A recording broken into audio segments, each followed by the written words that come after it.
antes de que Adán recibiera el aliento de vida, antes de que Eva fuera formada del costado de su esposo, antes incluso de que la serpiente se deslizara entre los árboles del Edén, hubo un enfrentamiento invisible, un choque de fuerzas tan intensas que el propio cosmos tembló. No fue un conflicto entre hombres, ni siquiera dentro del tiempo que conocemos. Fue un enfrentamiento en los bastidores de la creación, en la frontera entre lo eterno y lo temporal, donde Lucifer, el portador de la luz, la estrella de la mañana, se atrevió a levantarse contra Miguel, el príncipe de los ejércitos de Dios. Pocos hablan de esto.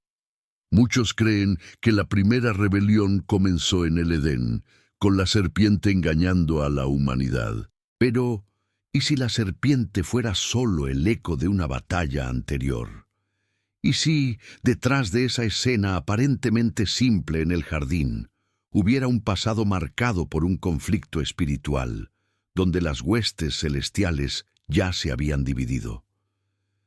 Este enfrentamiento no está registrado de forma explícita en las Escrituras, pero fragmentos de su memoria resuenan en los profetas, en las tradiciones antiguas, en los textos apócrifos y hasta en las entrelíneas del Génesis. Es como un enigma sagrado, un rompecabezas que al armarse revela que la guerra espiritual que vivimos hoy comenzó mucho antes de que existiera la humanidad. Imagina por un instante el cielo aún fresco con el resplandor de la creación, los ángeles en perfecta armonía, la luz de Dios brillando sin resistencia. Y de repente, una grieta, una voz cuestiona, una voluntad se alza y el equilibrio se quiebra.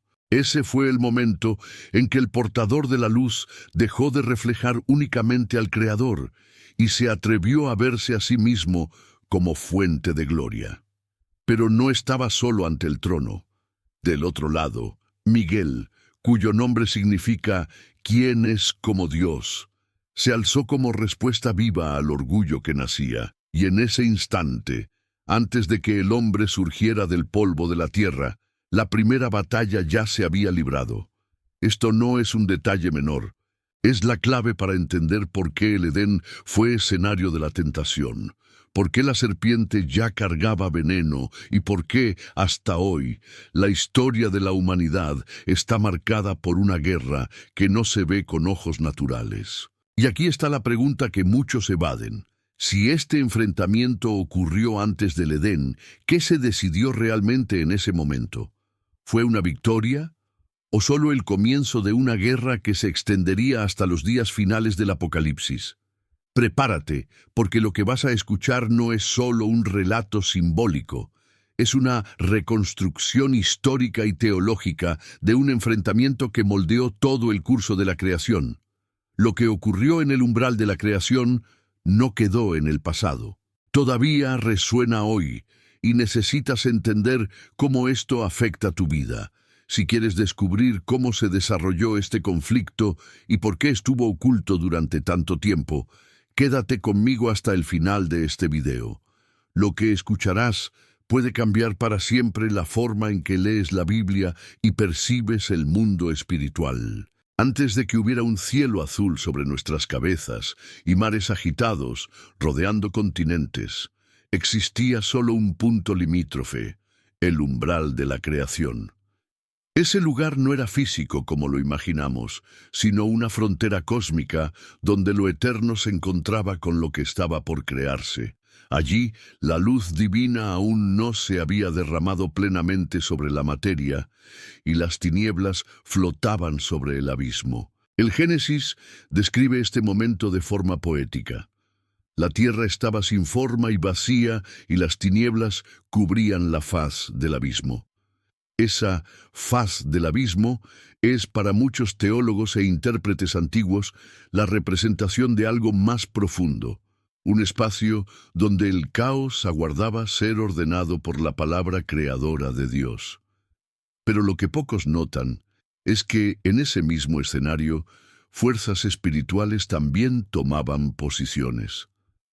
El umbral no era solo un vacío neutro, era un territorio de transición, donde los ángeles contemplaban maravillados la obra de la creación.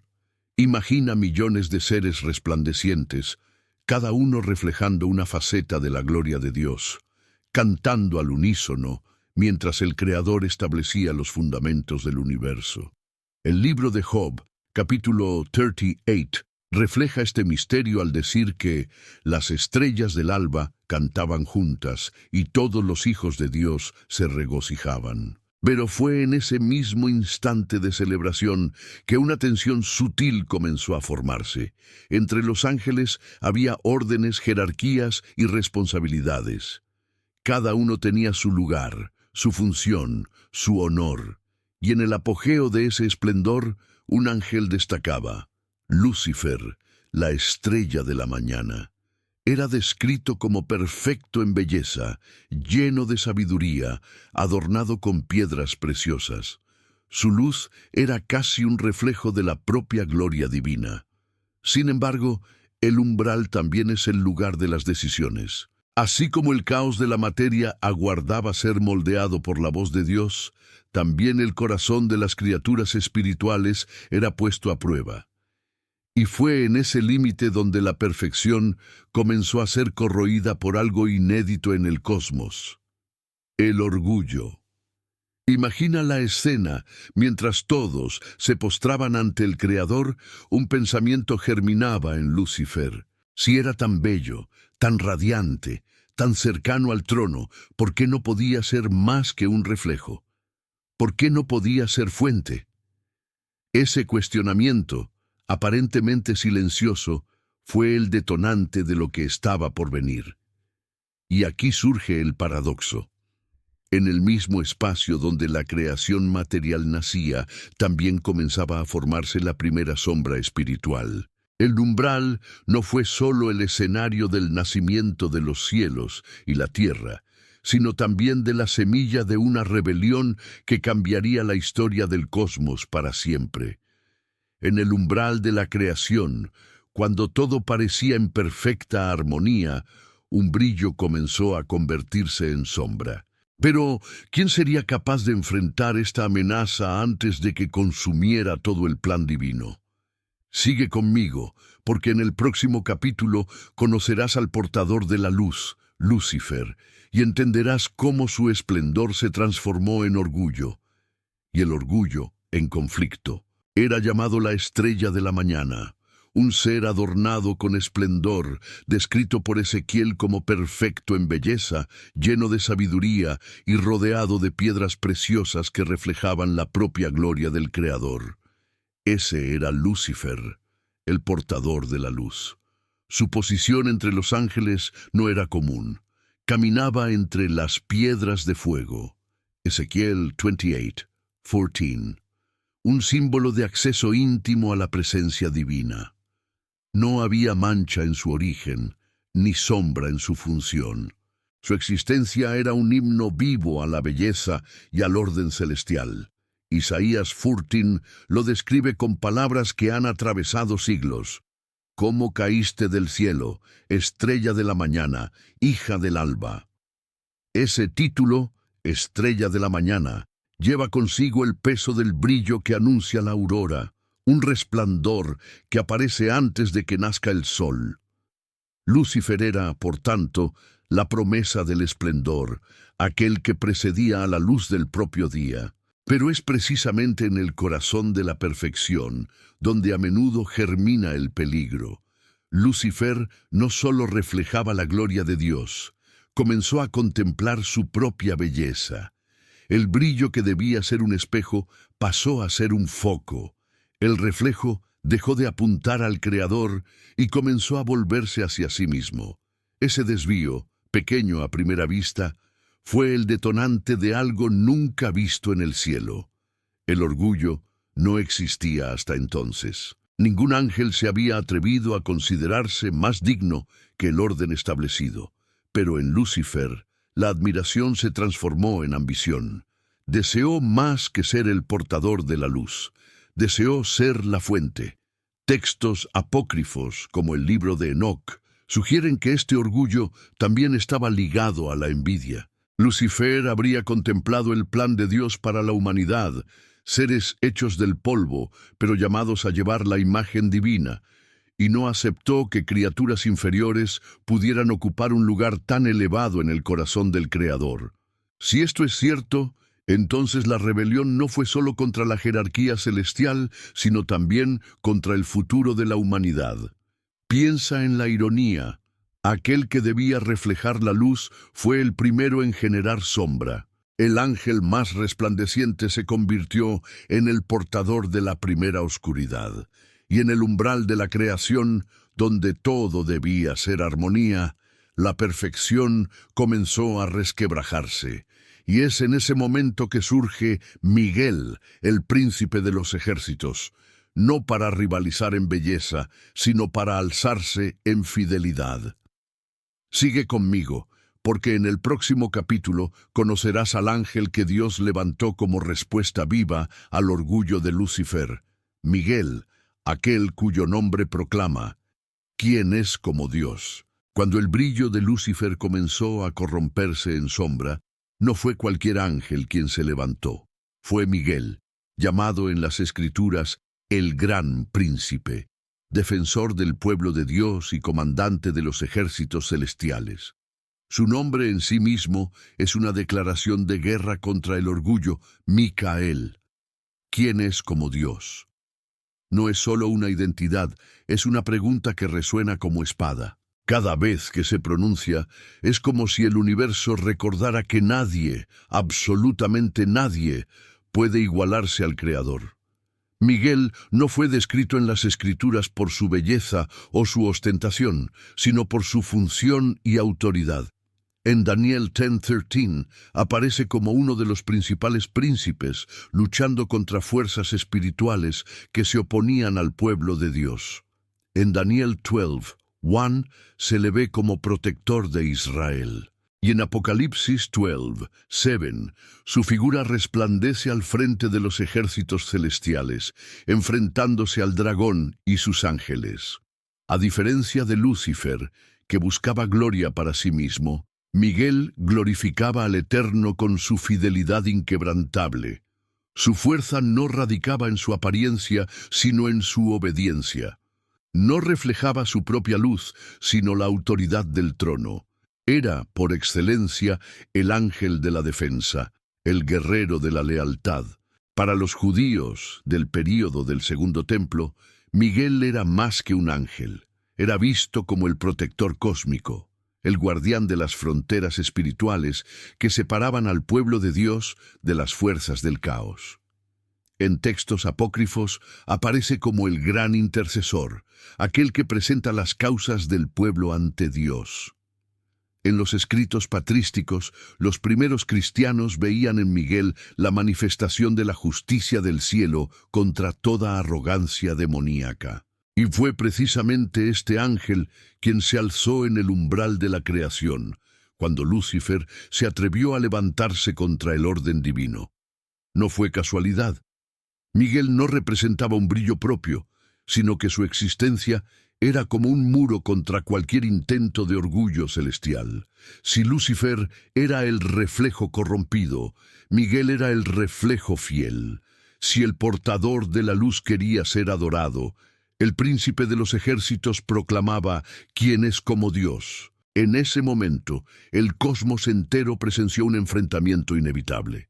No era solo un duelo de fuerza, sino un choque de naturalezas, el orgullo contra la fidelidad, la vanidad contra la obediencia, la sombra contra la espada. Y en el umbral de la creación, estas dos figuras, Lucifer y Miguel, se encontraron. El primer enfrentamiento de la eternidad estaba a punto de comenzar. Quédate conmigo, porque en el próximo capítulo entenderás el detonante de este conflicto y descubrirás cuál fue la chispa que encendió la primera guerra espiritual de la historia. Ninguna guerra comienza sin un detonante. En el cielo bastó un susurro de orgullo para que la eternidad sintiera el peso de una tensión nunca antes vista. El brillo de Lucifer, que antes iluminaba la armonía celestial, ahora proyectaba sombras que se extendían como grietas en el cristal de la creación. El profeta Isaías deja entrever este misterio en palabras que parecen un lamento divino. Tú decías en tu corazón: subiré al cielo, por encima de las estrellas de Dios exaltaré mi trono, seré semejante al Altísimo. Isaías 14:13, 14. Ese subiré no fue solo un pensamiento, fue una afrenta contra el orden establecido, un acto de rebelión silenciosa que amenazaba el propio trono. Ezequiel describe que en Lucifer se halló iniquidad. Ezequiel 28:15. Esa palabra, iniquidad, lleva consigo el peso de la distorsión. Ya no era luz pura, sino luz contaminada.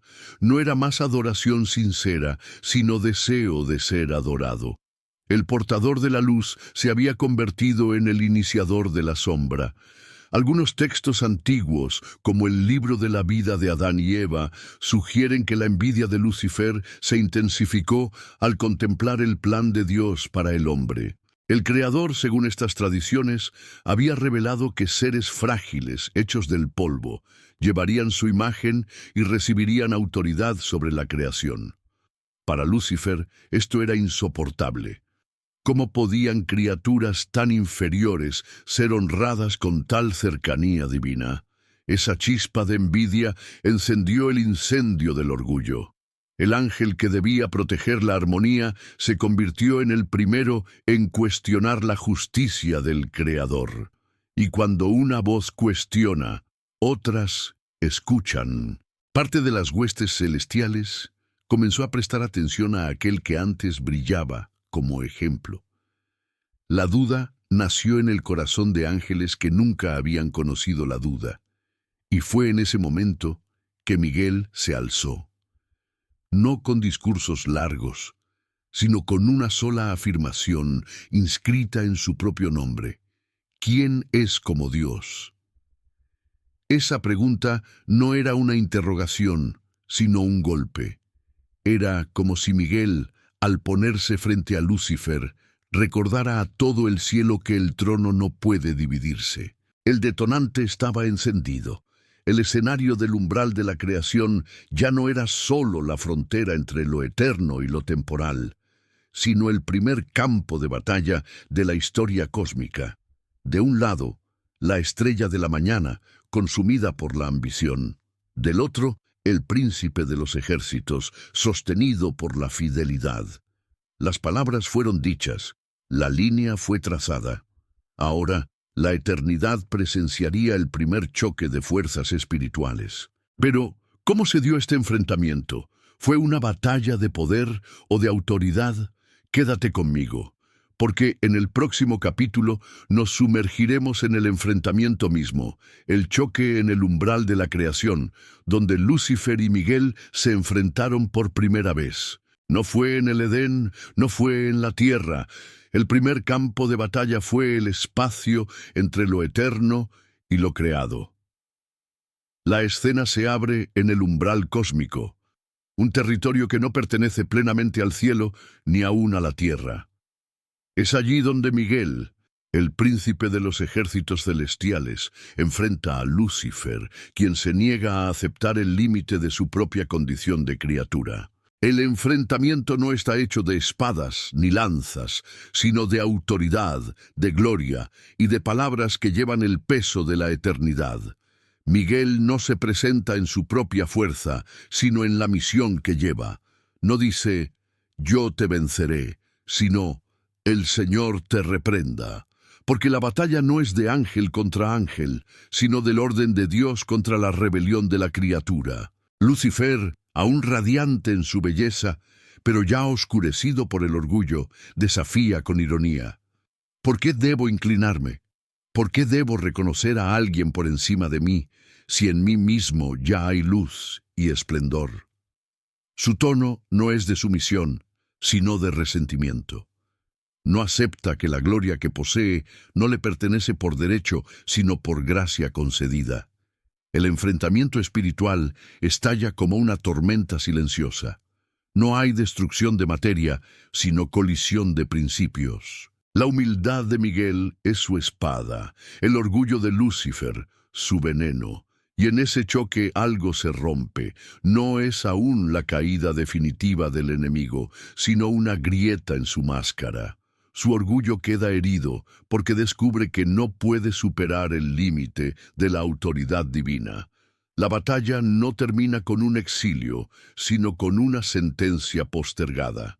Lucifer no es expulsado de inmediato, pero ya no es el mismo. Su brillo ahora lleva la sombra de quien osó levantarse contra el Altísimo. Miguel no lo destruye, porque no le corresponde a él el poder de juzgar. Solo contiene y afirma la supremacía de Dios. Y aquí está la clave. Miguel no vence porque sea más fuerte, sino porque representa algo mayor que él mismo. Su victoria está en someterse, no en exaltarse. Es el opuesto a Lucifer, y por eso se convierte en su eterno antagonista. El enfrentamiento terminó, pero las semillas de una guerra mayor fueron sembradas sobre la creación. Quédate conmigo, porque ahora viene la revelación de cómo este conflicto resonó hasta el Edén y hasta nuestros días. Si el primer enfrentamiento ocurrió en el umbral, el Edén fue solo la continuación del campo de batalla. La serpiente en el jardín no fue solo un animal astuto. Fue la máscara elegida por aquel que había perdido su gloria en el primer enfrentamiento. Lucifer, herido en su orgullo, encontró en el Edén un terreno donde podía continuar su guerra, no ya directamente contra Miguel, sino contra la imagen de Dios reflejada en el hombre. Su estrategia no fue la de un guerrero físico, sino la de un engañador. Sembrar duda, corromper la confianza, invertir el orden divino. El veneno que destiló sobre Eva no fue solo la promesa de ser como Dios. Fue el eco de su propia caída, el reflejo de su rebelión inicial.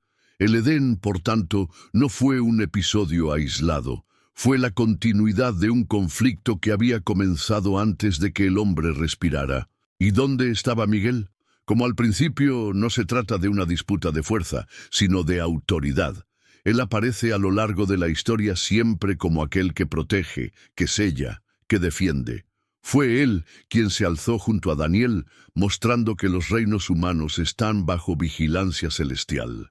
Fue él quien, en el libro de Judas, enfrentó nuevamente al enemigo, no con palabras de orgullo, sino invocando el nombre del Señor. Y en el Apocalipsis, regresa como general de las huestes celestiales, aquel que libra la guerra final contra el dragón. Los primeros padres de la Iglesia percibieron esta línea invisible que conecta todos los episodios. Veían la caída de Adán no como un accidente, sino como la consecuencia de una guerra mayor. El Edén fue el reflejo terrenal de una disputa que había comenzado en los cielos. Para ellos, cada tentación, cada caída, cada batalla espiritual era la prolongación de aquel primer enfrentamiento. Así, la historia humana no puede leerse solo como política, cultura o guerras. Detrás de cada imperio, de cada revolución, de cada caída espiritual, hay ecos de aquel primer choque, y cada victoria de Miguel, cada intervención angélica es un recordatorio de que la autoridad no pertenece al acusador, sino a aquel en cuyo nombre Miguel lucha. Pero lo que fue solo una batalla al principio, se convertirá en la guerra final en el Apocalipsis. Necesitas ver cómo termina esta historia porque aún está ocurriendo ante nosotros. Lo que comenzó como un enfrentamiento silencioso en el umbral de la creación no fue solo una disputa entre dos ángeles. Fue el inicio de una guerra cósmica que atraviesa el Edén, influye en Israel, acompaña la historia de la Iglesia y culmina en las visiones del Apocalipsis. Cada tentación, cada caída, cada conflicto espiritual que vemos a lo largo de la historia humana es un reflejo de ese primer choque de fuerzas. Miguel sigue luchando en nombre del orden divino, defendiendo a aquellos que permanecen fieles. Lucifer, aunque herido en su orgullo desde el inicio, aún desafía, aún siembra dudas, aún busca distorsionar la verdad. Pero como el propio Creador decretó, el final ya está escrito. La autoridad de Dios no será subvertida y la victoria final pertenece a la fidelidad. Y la pregunta que queda es, ¿en qué lado de este conflicto estás hoy? Si este tema te abrió nuevas perspectivas, deja tu comentario, comparte este video y suscríbete para no perderte las próximas revelaciones, porque la batalla que comenzó en el umbral de la creación aún resuena en el presente.